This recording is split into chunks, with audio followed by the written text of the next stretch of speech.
Dear boomers, as we have been going through Jean Houston's course, The Quantum Blueprint, together, I will offer two of her exercises today. One is called the stop method, and the second one has to do with using the power of your imagination to step into your future. Look at all of the possible ways and all the possible things that the future holds for you, and choose the one that you want.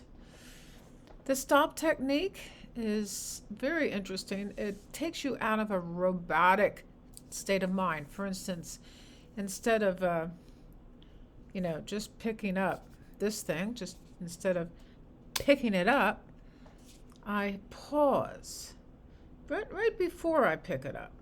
Pause, get into that moment of recognition that you're going to be picking this thing up.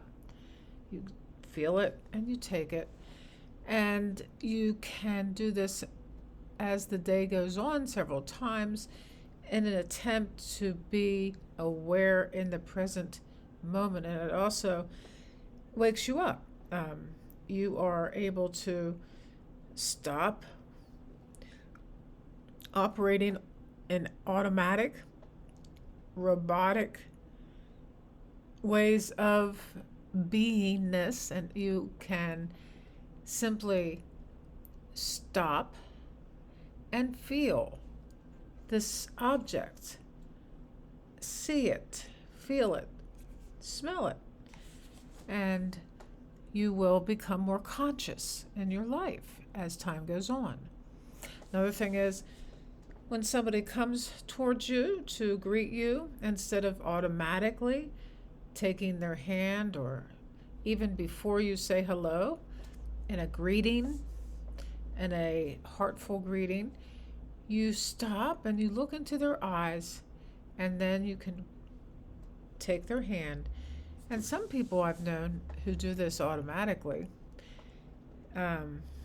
will not only take your hand, but they'll look into your eyes, which can make people feel uncomfortable, but in a lot of ways but in reality, it makes you feel seen, that you have been seen by that person.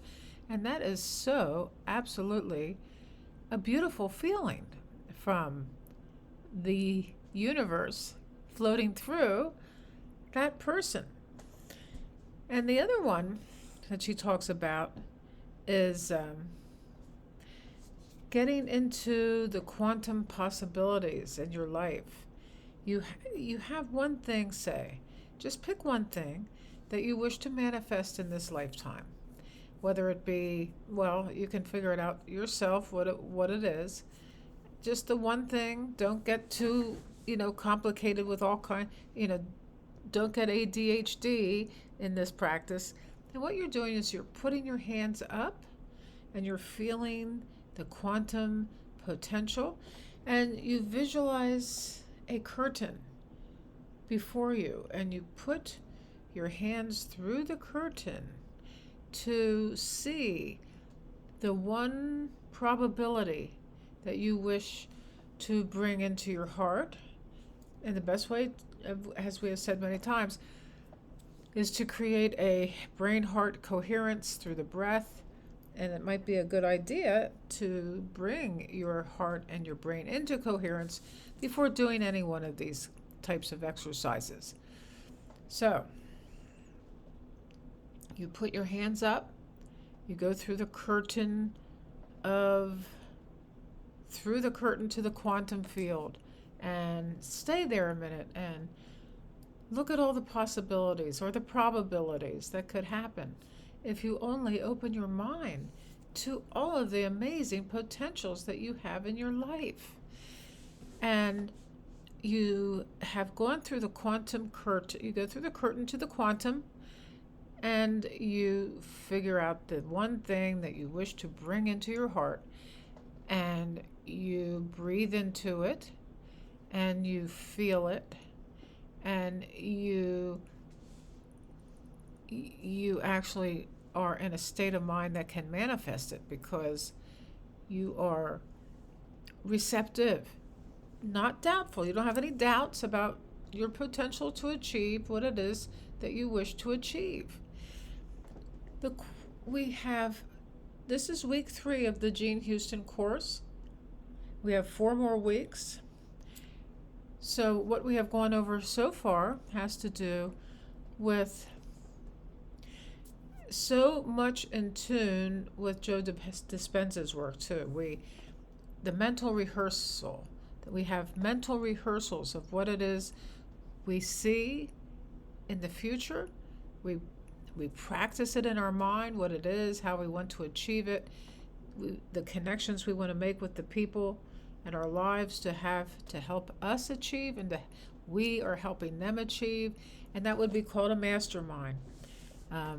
Jean doesn't necessarily address a mastermind per se, but she does discuss having online communities. And in many ways, in my experience, online communities have been far more supportive of what it is I am doing on YouTube and doing online than the people in my life. I mean, yesterday, if I would have mentioned what I really am doing to I love her, my close family friend, I don't think she would have been receptive to it, because it seems so antithetical to going to work every day, 9 to 5. That's the way to make money. That's the only way to make money.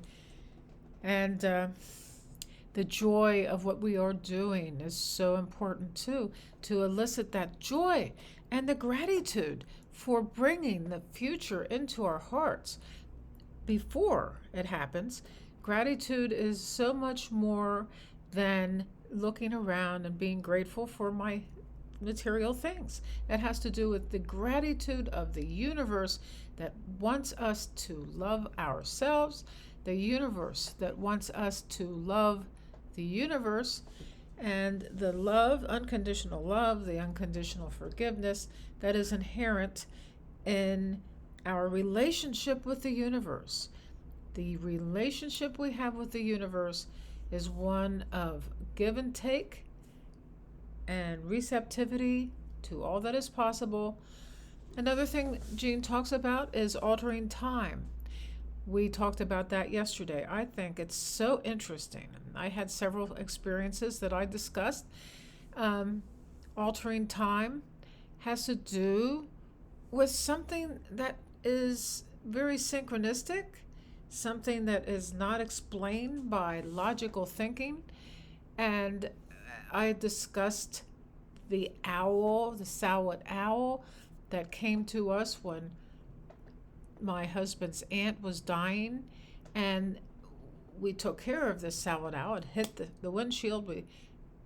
It was going through. It was in a migratory pattern that was going over the Gettysburg battlefield, and of course, these Sawat owls had that migratory pattern long before the Civil War, but nevertheless, we took care of this wonderful owl. It was very charismatic. Our friends would come over. Tom would put a mouse in his pocket.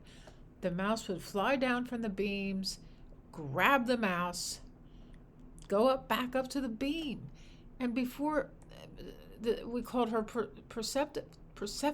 Before she would eat the mouse, she looked down as if to say, "Thank you, thank you, thank you." And on the day of Aunt Hilda's death, the owl buried herself alive in the barn. This was it was like an earth-shattering event that could not be explained, except we did go to a psychic because it was so unexplainable, although I had an idea what it was. Tom was raised by this aunt. The aunt was very in tune to the animal world. When he was sick, she helped him get well. And it wasn't that he wasn't raised by his mother and his father, but this aunt took him under her wing in an almost in a way that was very unmotherly, really. It was somebody who really loved him And this owl, according to the psychic, and I must tell you that I felt that this was true, the owl linked Tom to his aunt in a way that we could not necessarily, you couldn't really, she was in a coma for 6 months before her son was able to release her from the breathing machine, the breathing machine that she was using to live. And when she died, at the moment of her death, this owl buried herself alive in the barn.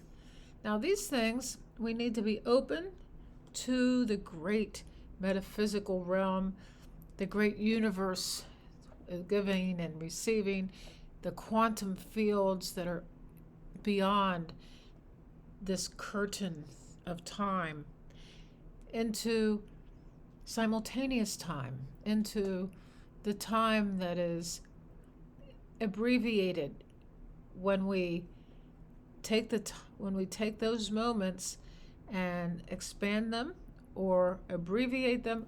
We can do what we want with time. Time is not a linear concept.